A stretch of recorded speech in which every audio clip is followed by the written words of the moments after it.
Bom dia para quem está aqui agora, quarta-feira, dia 17, cedinho. Boa tarde, boa noite para quem vai ver depois. Estamos aqui para mais um programa Paz e Bem, do canal Paz e Bem.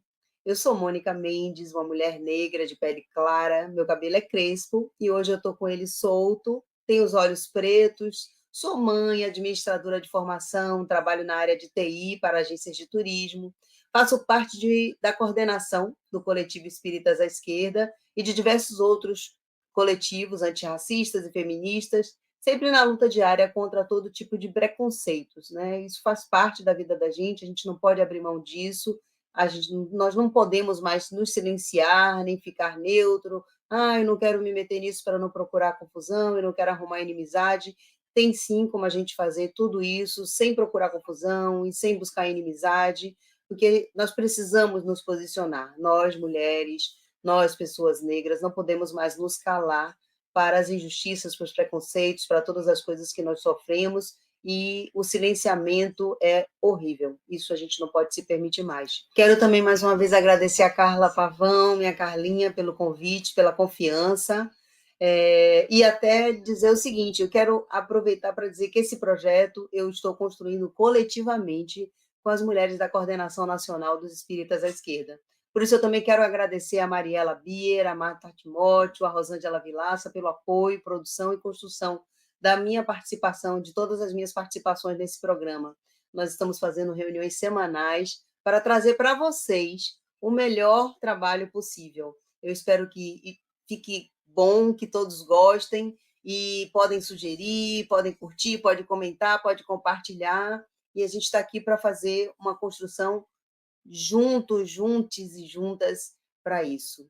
Esse é o nosso segundo vídeo. No primeiro, resgatamos a biografia de mulheres históricas do espiritismo, né? A francesa Amélie Boudet, a espanhola Amália Domingues Soler e a brasileira Amélia Rodrigues, para conhecermos e discutirmos os papéis dessas mulheres no movimento espírita no século XIX e início do século XX. Hoje, queremos iniciar o diálogo sobre a seguinte questão: qual é o papel das mulheres espíritas à esquerda e feministas na construção do reino? Partindo das raízes bíblicas do patriarcado, para discutir os malefícios da reprodução de quaisquer discursos religiosos como estratégia de dominação dos corpos das mulheres. Por isso, a necessidade de defendermos o Estado laico. Nesse sentido, precisamos dialogar sobre a importância do pensamento feminista para avançarmos na compreensão da filosofia espírita em prol da construção do reino de justiça social para todas as pessoas. Raízes bíblicas do patriarcado e a trajetória de Maria Madalena, a necessidade de defendermos o Estado laico e o que é e qual é a importância disso.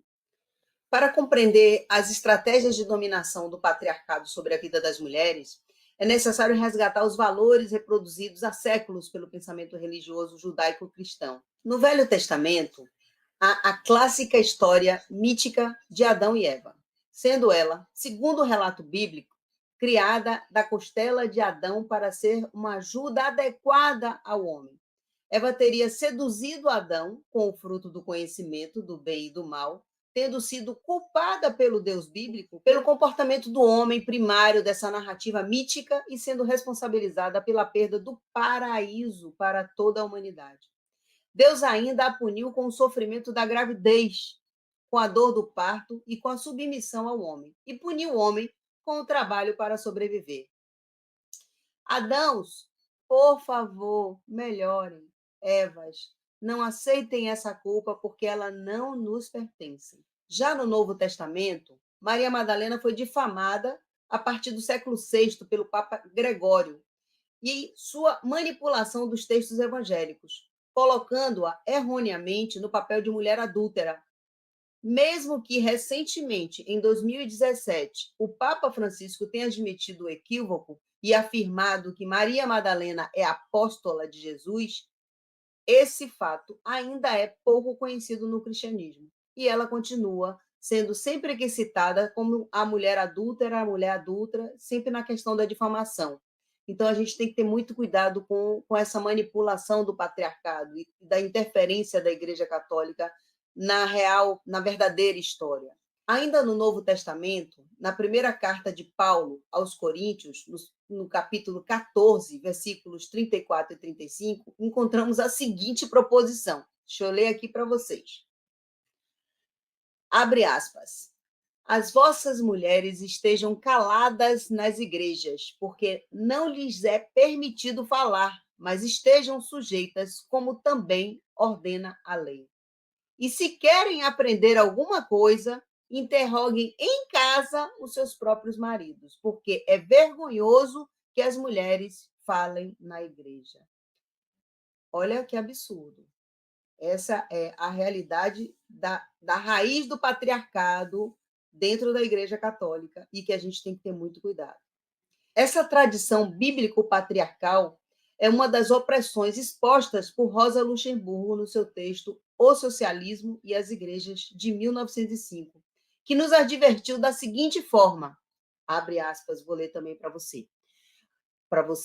Como é que a igreja desempenha o papel de defesa da opressão rica e sangrenta, em vez de ser refúgio dos explorados?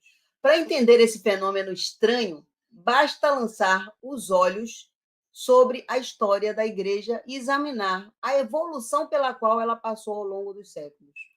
Sábia, muito sábia. Isso a gente tem que ter muito, mas muito cuidado. E o espiritismo kardecista?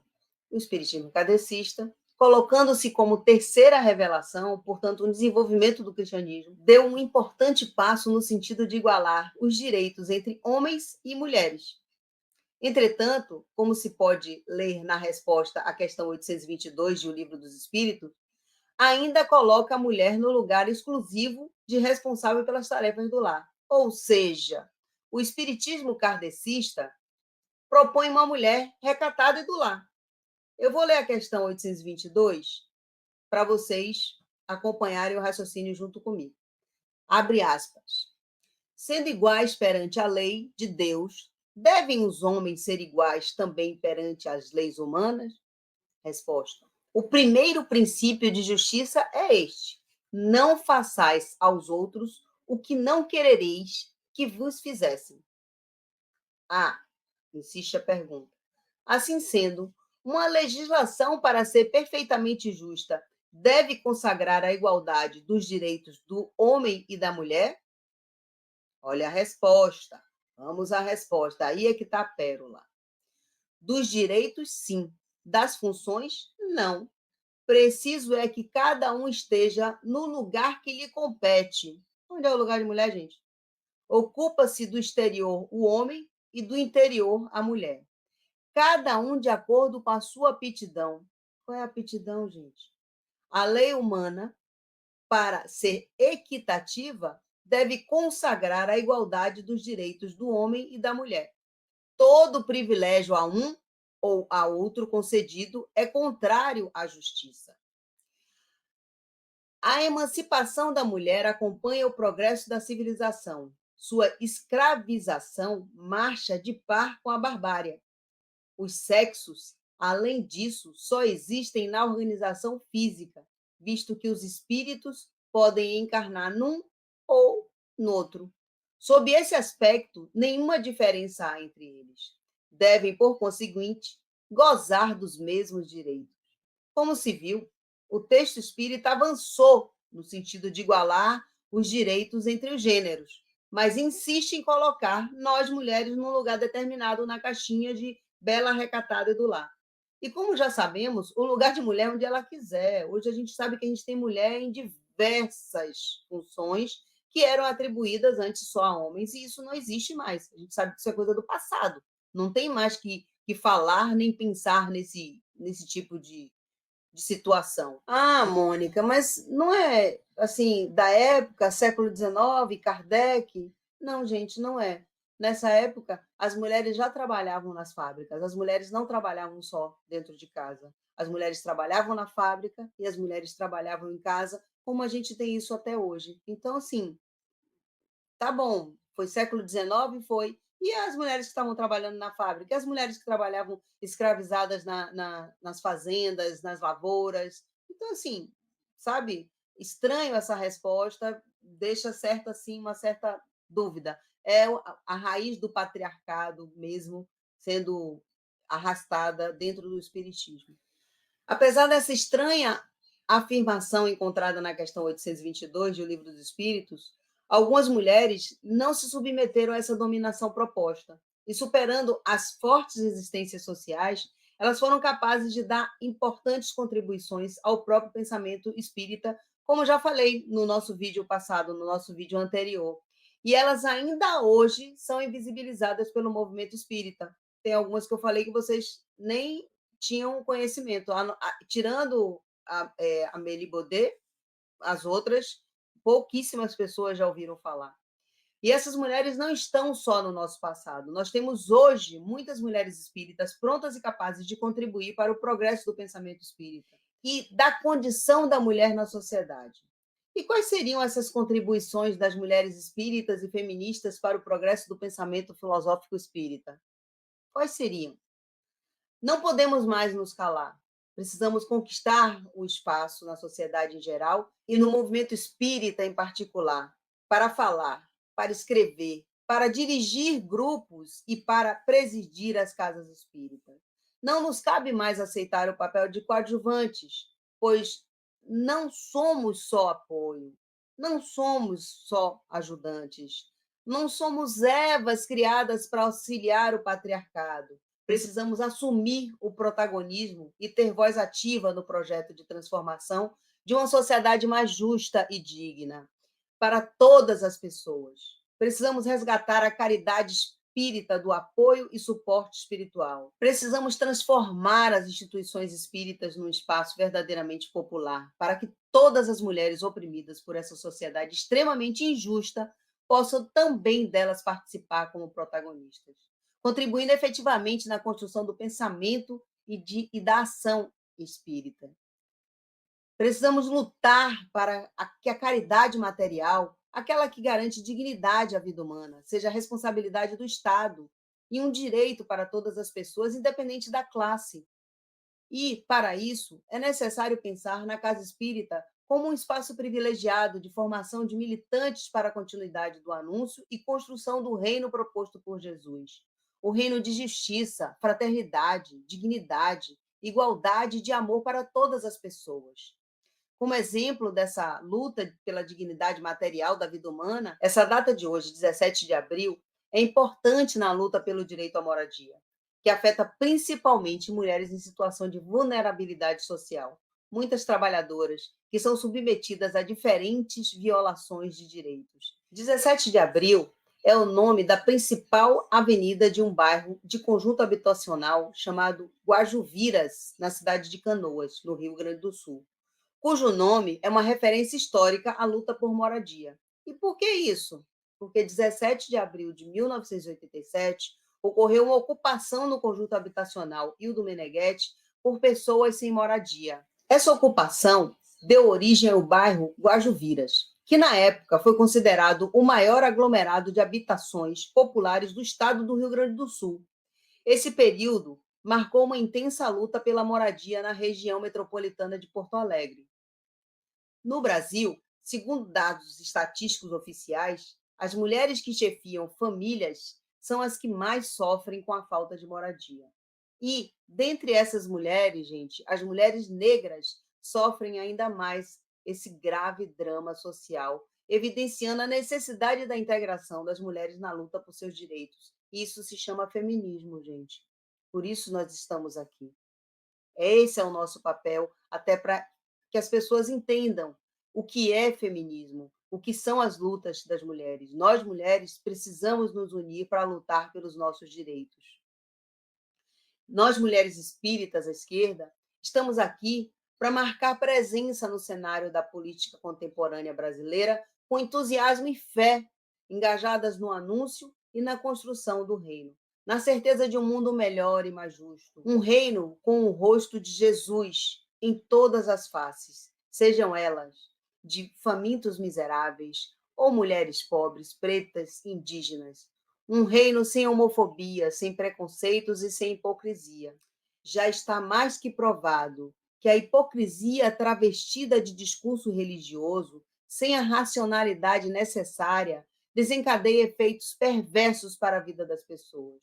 No projeto do reino em construção, não existem rótulos de santas ou PUTAs, mas simplesmente mulheres com direitos sobre seus corpos e suas vidas, despidas da roupagem romanceada de mulher puritana, bela, recatada e do lar. Nós não queremos mais isso. Não, nós não queremos mais isso. Isso não nos pertence mais e nós não vamos mais aceitar vestir essa roupa. É hora de virar as páginas da opressão. Queremos defender a nossa liberdade, o nosso direito de viver e decidir sobre os nossos corpos, de nos afastarmos do abismo fascista que se abre sob os nossos pés.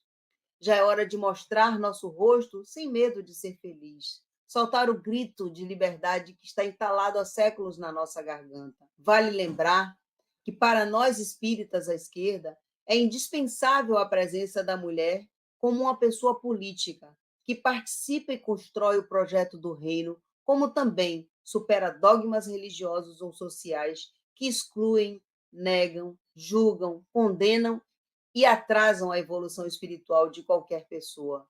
Portanto, para a mulher espírita à esquerda, este campo da liberdade, justiça e igualdade não é só uma opção, mas uma necessidade que o Evangelho nos impõe como condição de fidelidade ao projeto do reino. Conto com vocês no próximo encontro.